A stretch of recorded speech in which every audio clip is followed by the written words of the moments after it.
পেঁয়াজ নিয়ে আসছি 4 কেজি পেঁয়াজ কিছু নিয়ে আসছি 10টা, 15টা নিয়ে আসলাম। তারপর নিলাম কি কাঁচামরিচ অনেক দাম, 300-400 টাকা কেজি। বিরিয়ানি মশলা, যেহেতু আজকে বিরিয়ানি পাকাবো না, আজকে পাকাবো সাদা পোলাও বাসমতি চাল দিয়ে, আর হলো পাকাবো রোস্ট। শপিং করেছি।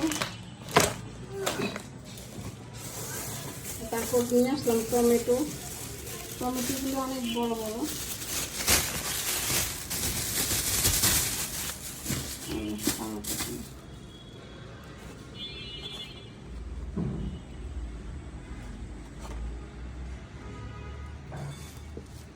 তারপর মেহমানের জন্য একটা কাঁঠাল নিয়ে আসছি, অনেক বড় একটা কাঁঠাল।